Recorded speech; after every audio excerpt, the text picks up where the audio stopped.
할렐루야. 오늘은 어제 세상을 떠난 사람이 그토록 보고 싶어 했던 내일이다 라는 말이 있죠.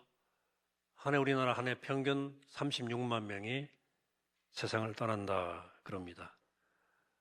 우리가 많은 이 새해를 보고 싶었으나 보지 못하고 떠난 분들이 그렇게 많다는 뜻이죠.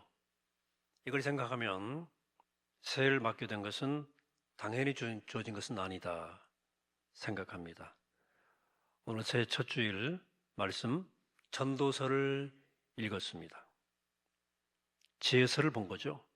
전도서와 더불어 지혜서로 불리우는 책이 잠언입니다.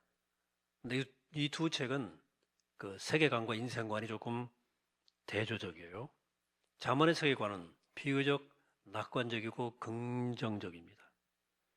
세상사와 인간 삶을 관찰하면서 그 운행 원리를 찾아내고 그 원리를 따라 살면 생을 통제할 수 있다고 믿습니다. 잠언은.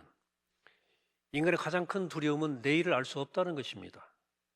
잠언은 그 두려움을 해결할 키, 만반의 대비가 지혜에 있다고 생각을 한 거죠.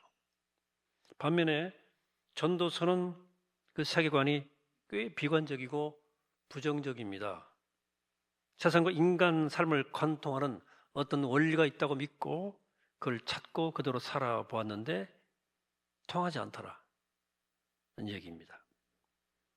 그런 현상을 거듭 경험하고는 결국은 잘 모르겠다고 말하기도 합니다. 좀 잘 해보려고 몸부림쳐 보았는데 되는 게 하나도 없더라. 그래서 젊은 사람들에게 이 지혜서 가운데 뭘 더 좋아하냐 그러면 잠언이 더 공감이 된다고 그래요. 그 나이에 그렇게 답하는 것은 당연한 것입니다. 전도서가 더 좋다 대답하면 애늙은이가 된 거예요. 젊은이에게는 낙관적이고 이런 긍정적 세계관이 더 와닿게 되어 있습니다. 그래야 내일을 꿈꾸고 내일을 희망할 게 아니겠습니까? 기대하고. 그런데 나이 들어가는 사람들은 전도서에 더 깊은 공감을 느끼게 되어 있어요. 물론 잠언도 좋은 말씀들이 많죠.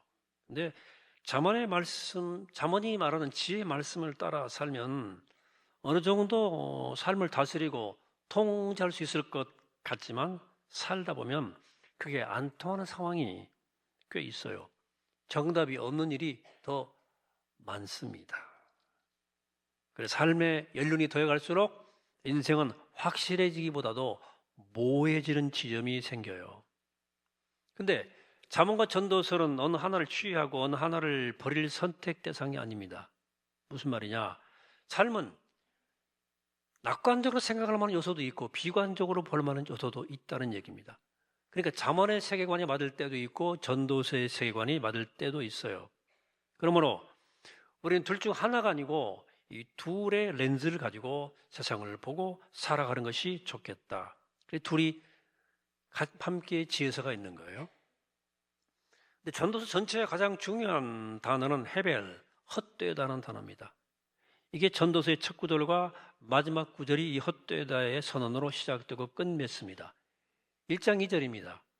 전도자가 이르되 헛되고 헛되며 헛되고 헛되니 모든 것이 헛되도다. 마지막 12장 8절입니다. 전도자가 이르되 헛되고 헛되며 헛되도다. 모든 것이 헛되도다. 내용이 거의 똑같아요. 여기 사용된 히브리어 헤벨이라는 말, 헛되다라는 말이 전도서 전체 12장 중에 무려 33번 나와요. 이 헤벨이라는 말은 수음 혹은 연기, 안개, 수증기 같은 것을 가리키는 말입니다. 이 단어는 무언가 분명히 있는 것 같은데 잡을 수도 없고 금세 사라지는 것에 대한 비유로 헤벨이 쓰여집니다. 전도자가 이 땅의 모든 것이 헛되다고 말하는 이유가 크게 세 가지입니다. 첫째는 모든 것이 무한히 반복되고 순환되는 것이고 새로운 것은 사실상 없다는 생각 때문입니다. 그래 전도자는 이렇게 말합니다. 1장 9절에서 이미 있던 것이 후에 다시 있겠고 이미 한 일을 후에 다시 할지라 헤아려는 새 것이 없나니 이 땅에 새 것이 없다는 것입니다. 만일 내 존재가 무심히 반복되는 자연현상 중에 하나, 작은 현상뿐이라면 내 인생에 뭔 의미가 있겠냐, 이런 얘기죠. 아무 의미도 없고 이유도 없고 목적도 없고 그저 우연히 일어나는 순환의 한 현상일 뿐이다. 존재하는 모든 것은 결국 무로 돌아가거든요. 그 점에서 인간이라 해서 다른 생명체와 다를 바가 없다는 것입니다. 전도서 3장 19절의 말씀입니다. 인생에 당하는 일을 짐승도 당하나니 그들이 당하는 이 일이 일반이라. 다 동일한 호흡이 있어서 짐승이 죽음같이 사람도 죽으니 사람이 짐승보다 뛰어남이 없으면 모든 것이 헛됨이로다. 인생이 아무리 많은 것을 성취했다 하더라도 죽음은 결국 모든 것을 무로 만들어버립니다. 죽음 후에 아무것도 존재하지 않아요. 죽은 후에 아무리 훌륭한 사람도 결국은 잊혀져 갑니다. 그러니까 보통 사람들이 아예 아무도 기억해 주지 않죠. 살아있는 동안에는 인간이 짐승보다 좀 나아 보이지만 죽고 나면 썩어 없어지는 것은 동일하다. 그래서 헤벨, 헛되다는 거예요. 또 전도자가 모든 것이 헛되다고 말하는 두 번째 이유는 인생이 그냥 랜덤처럼 보이기 때문이에요. 필연이 아니야. 랜덤이라고요. 과거 심리학에서는 인간에게 6가지 감정이 있다고 했거든요. 놀람, 혐오, 공포, 행복, 그리고 슬픔, 분노. 그것이 인간의 기본적 6개의 감정이라고 그랬는데, 근데 이 이론이 최근 들어 수정이 많이 됐어요. 뇌과학적 관점에서 인간의 내면을 잘 관찰해 보니까 인간의 감정은 6가지가 아니라 하나라는 거예요. 기본 감정은. 그 하나가 두려움이래요. 두려움. 그 두려움에서 다른 모든 감정이 파생돼 나온다는 것입니다. 근데 그 두려움이 왜 생기느냐? 신학 영적으로는 피조물인 인간이 창조주와 분리되면서 생긴 것입니다. 창조주 하나님과 분리된 인간은 마치 시장 한복판에 홀로 버려진 어린아이처럼 어떤 운명이 내게 닥칠지 이제 몰라요. 시장 한복판에 어린아이가. 그래서 두려움에 사로잡히는 것입니다. 여러분, 하나님을 배제하고 나면 인간사와 세상사는 랜덤처럼 보여요. 어떤 원리도 어떤 기준도 어떤 규칙도 없는 것 같습니다. 전도자가 말하는 것처럼 의인이 악인에게나 있을 법한 재난과 불행을 당하는 일도 보게 되고, 반면에 의인이 받을 만한 축복을 악한 사람도 누리는 경우를 보게 됩니다. 세상 만사가 뒤죽박죽이고 엉망진창처럼 보여요. 어떤 문제를 만나 나름대로 든든한 대비책을 세워놓고 만반의 준비를 했는데, 안심했는데 상상도 못한 일이 벌어져요. 모든 계획이 수포로 돌아가고 맙니다.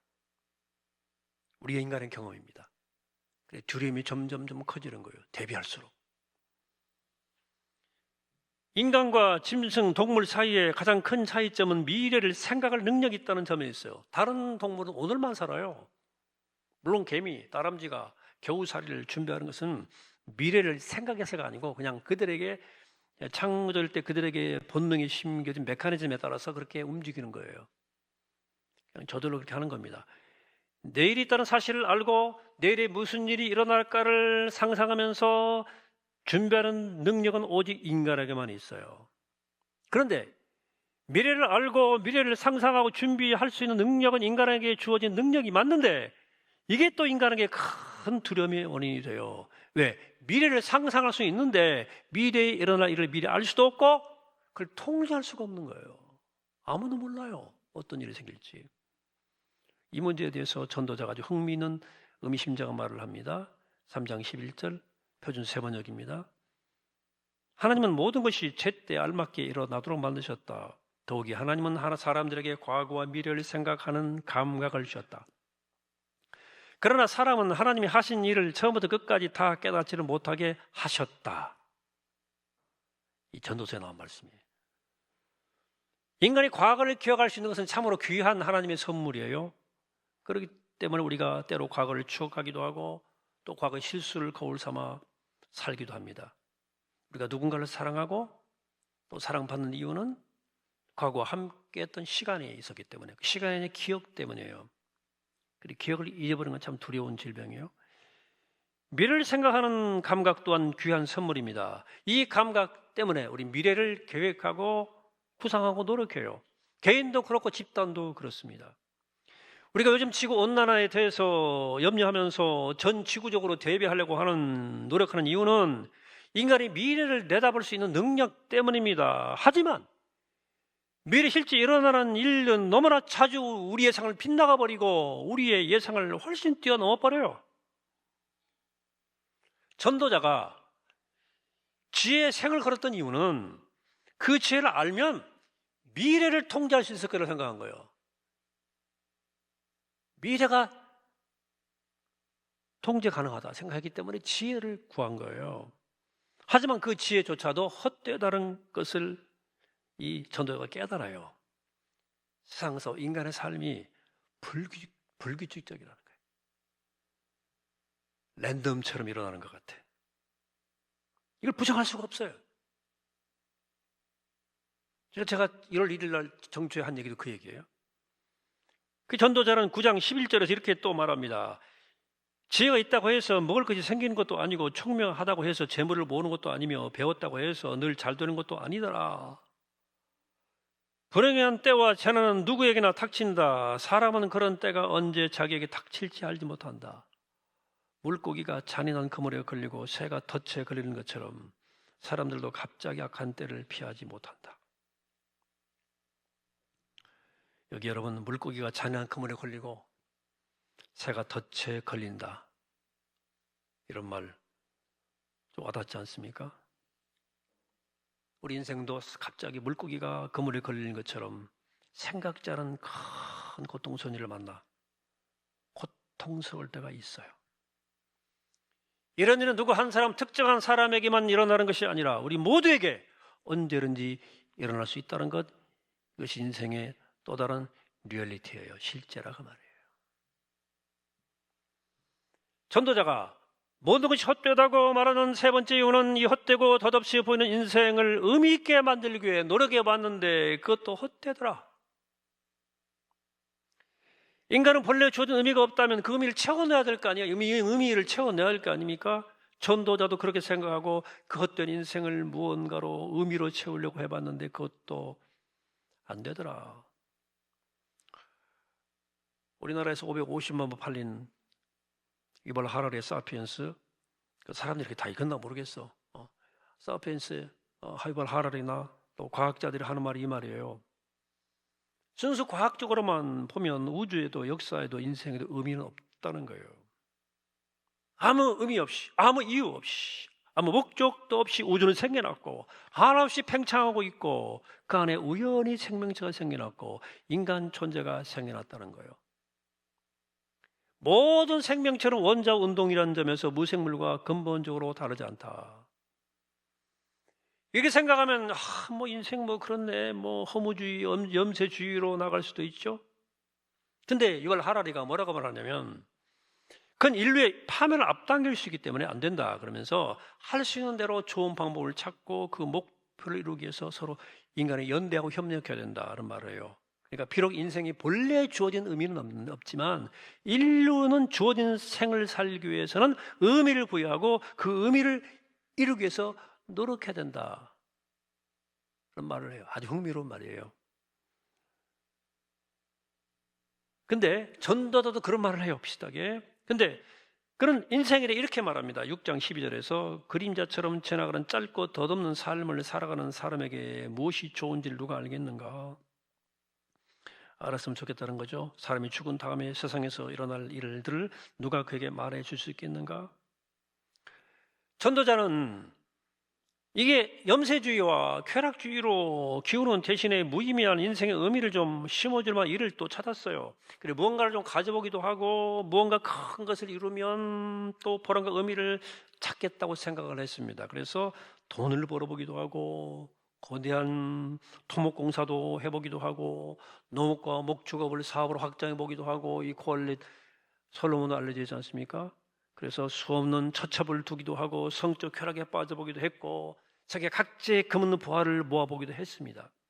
그런 것들이 전혀 무의미한 것들은 아니었어요. 어느 정도 의미와 보람을 맛보게 해주었습니다. 그런 걸 누리는 동안에는 인생이 덧없다는 사실을 잠시 잊을 수가 있었습니다. 하지만 그 만족이 오래 가지 않았어요. 잠시 채워져 있었던 것 같은 그 무의미성이 얼마 후에 다시 더 강한 모습으로 고개를 내밀고 우리를 흔들어요. 그래, 그가 이것을 잊어보려고 몸부림칠수록 허무감은 더 깊어져만 갔습니다.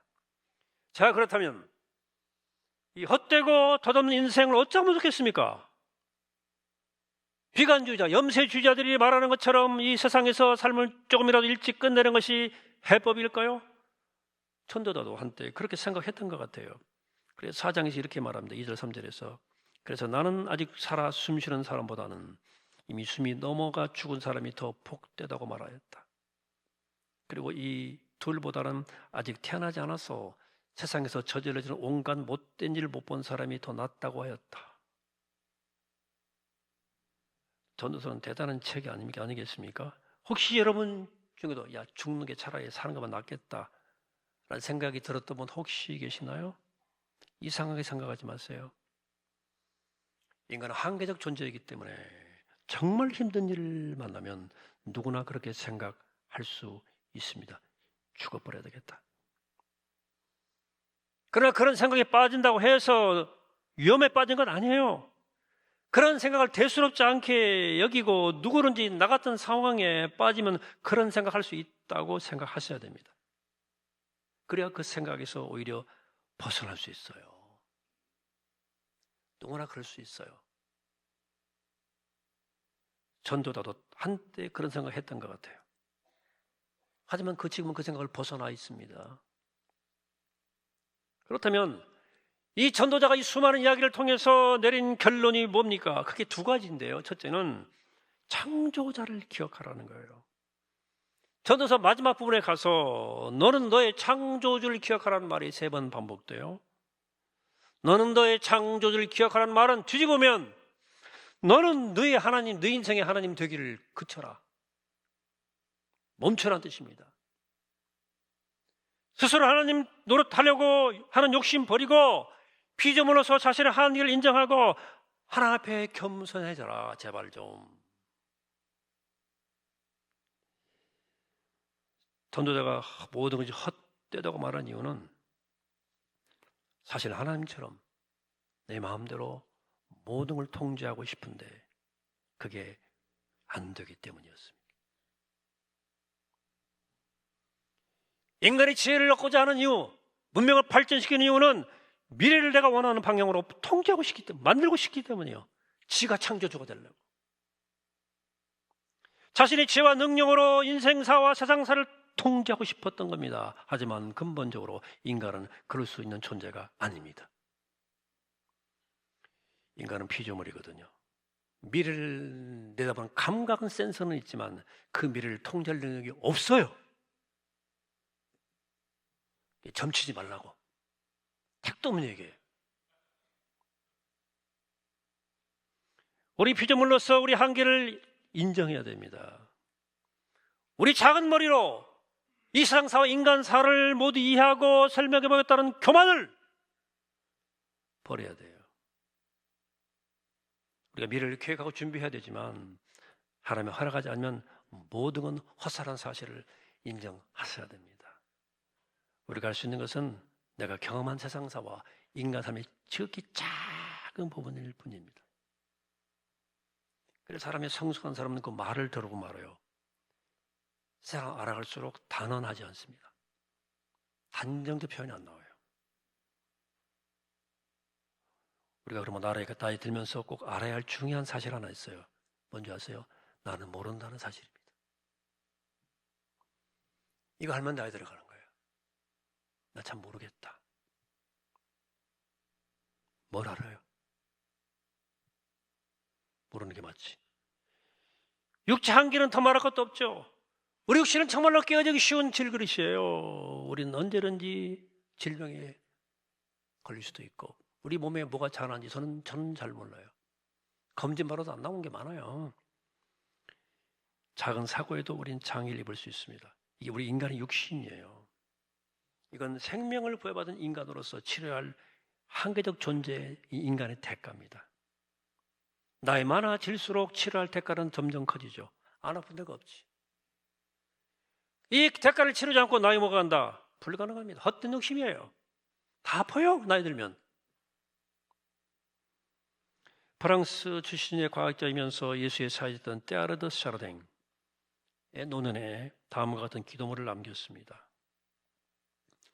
몸에 하나둘 나이 먹은 흔적이 생길 때, 그리고 이 흔적들이 내 마음을 흔들어 놓을 때, 나를 조금씩 움츠러들게 하고 쇠약하게 하는 질병이 몸 안팎으로 생겨날 때, 나도 병들고 늙어간다는 사실을 문득 깨달으며 두려움 속에 빠져들 때, 이 모든 암울한 순간에 오 하나님, 저로 하여금 알게 하옵소서. 이 모든 것은 바로 하나님께서 제 존재 중심으로 들어와 저를 하나님께로 데려가기 위해서 저를 조금씩 분해시키는 과정임을, 그 과정에서 하나님께서도 저만큼이나 아파하고 계시다는 것을, 헛되어 보이고 더러서 보이는 인생에 대한 전도자의 해법은 또 하나 있어요. 미래의 일은 온전히 하나님께 맡기고 우리 매일매일 주어진 하루하루를 소중히 살아가자. 그렇게 살아가기 위해서는 우리 미래에 대한 하나님의 주권과 하나님의 선의를 믿어야 돼요. 하나님의 주권에 대해 이렇게 전도서는 말하죠. 3장 14절입니다. 하나님께서 같이 읽어볼까요? 시작. 하나님께서 행하시는 모든 것은 영원히 있을 것이라. 그 위에 더할 수도 없고 그것에서 덜할 수도 없나니 하나님이 이같이 행하심은 사람들이 그의 앞에서 경외하게 하려 하심인 줄 내가 알았도다. 아멘. 하나님의 주권이죠. 여러분, 피조물인 인간이 창조주 하나님 앞에서 얼마나 작은 존재인지 상상해 보셨나요? 천문학자들에 따르면 우리가 살고 있는 이 태양계 안에 지구와 같은 행성이 2천억 개 된답니다. 그리고 그 태양계와 같은 우주가 1조 개가 있다는 거예요.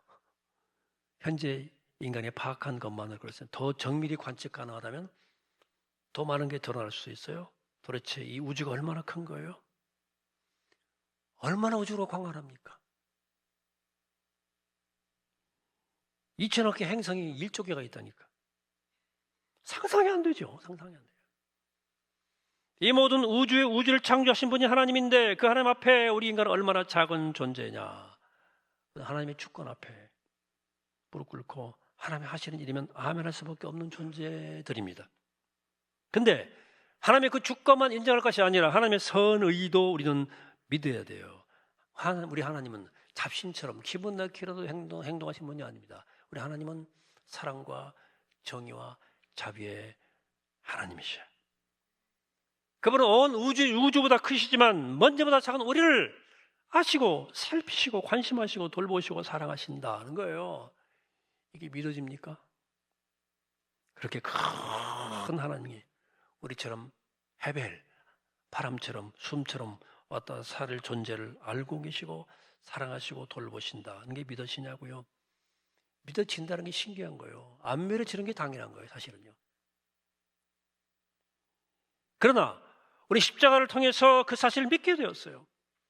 예수 그리스도께서 십자가에서 그 사랑의 높이와 깊이와 신비를 우리에게 보여주셨어요. 그리고 그 믿음으로 살면서 우리 날마다 하나님이 하신 일이라고밖에 볼 수 없는 일들을 수없이 경험하고 살았습니다. 여러분, 우리 하나님은 우리 삶의 절대 주권을 가지고 계시고 나아가 우리 삶에 대해 선의를 갖고 계십니다. 특별히 십자가에서 그 하나님의 선의가 유감없이 드러났어요. 하나님은 십자가에서 당신의 모든 걸 주실 정도로 우리를 사랑하신다고 증언하십니다. 그러므로 우리가 하나님의 미래를 온전히 우리 미래를 온전히 하나님께 맡기고 그분께 맡기고 무슨 일이 일어나든 하나님이 주시는 일이면 받겠다는 마음으로 미래 앞에 마음을 활짝 열고 믿음으로 걸어가시고 우리는 오직 내게 허락된 하루하루를 감사하는 마음으로 살아가야 돼요. 오늘 읽은 말씀이 그 말씀 8장 15절 말씀입니다.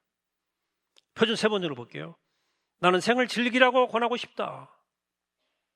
사람에게 먹고 마시고 즐기는 것보다 더 좋은 것이 세상에 없기 때문입니다. 그래야 세상에서 일하면서 하나님께 허락받은 한 생명을 사는 동안에 언제나 기쁨이 사람과 함께 있을 것이다. 헛된 인생 행복하게 잘 살아라. 그 말씀이에요. 한 생명 즐겁게 살아라. 여러분 그렇게 되기를 축복합니다. 무신론 과학자들도 과학적으로는 인간 존재는 엄청난 기적이래요. 왜냐하면 상상할 수 없는 이 광활한 우주에 있는 모든 행성들은 다 무생물입니다.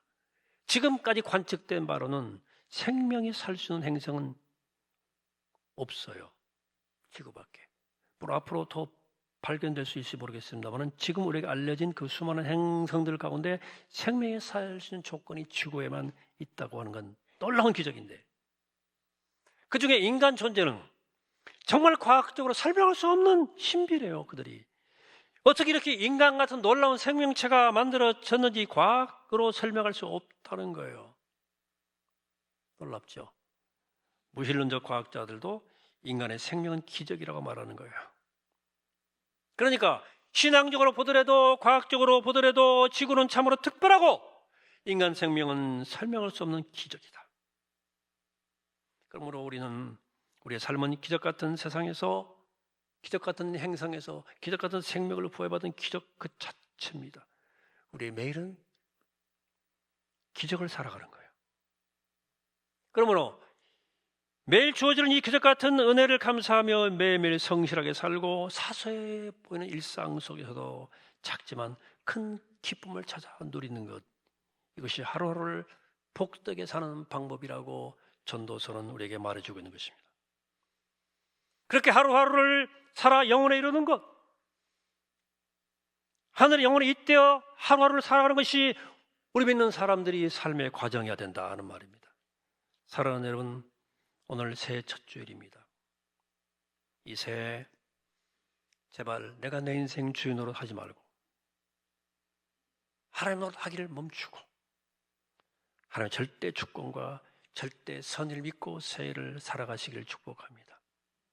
또 하나님께서 하나님의 섭리를 따라서 가장 좋은 걸 주실 줄로 믿고 주일 말씀처럼 내일은 내일이 걱정하게 하고 우리는 매일 주어지는 오늘이라는 시간을 소중히 여기며 헤벨, 숨, 잠시 쉬는 숨이 우리 생명을 유지해 주는 것처럼 신비로운 거예요. 이 헤벨, 이 헛된 인생 속에 안개처럼 사라진 헛된 인생 속에 있던 그 영혼, 하나님을 호흡하며 살게 되기를 축복합니다. 그리하여 우리 하루하루에 숨겨놓으신 그 놀라운 기쁨, 그 영원한 생명을 맛보면서 영혼에 잇대어 하루하루를 살아가시게 되기를 바랍니다. 그렇게 매일매일 영혼을 품은 순간으로 살아서 2020년 새해를 하나님의 선물로 살아가시는 복된 여러분 되시기를 이 시간 주의 이름으로 간절히 축원합니다. 기도하겠습니다. 하나님, 이 헛됨 속에 감추어진 하나님의 영혼, 우리가 깨닫고 느끼면서 하나님의 사랑 가운데 하나님이 숨겨놓으신 이 놀라운 생명과 하루의 기쁨과 능력을, 영혼을 살아가는 우리가 되게 도와주옵소서. 하나님, 이제는 내가 내 인생 주인으로 하지 않게 하시고 하나님의 절대 주권과 절대 선을 믿고 주께 맡기고 그 섭리를 따라 살며 내일은 내일이 걱정하게 하고 내게 주어진 오늘을 사랑하며 내게 주는 오늘을 소중하게 기쁨으로 살게 도와주시옵소서. 그렇게 한 걸음 한 걸음 살아 영혼이 떼어지는 삶을 살아가는 우리가 되게 하옵소서. 감사드리옵고 예수 그리스도 이름으로 기도합니다. 아멘.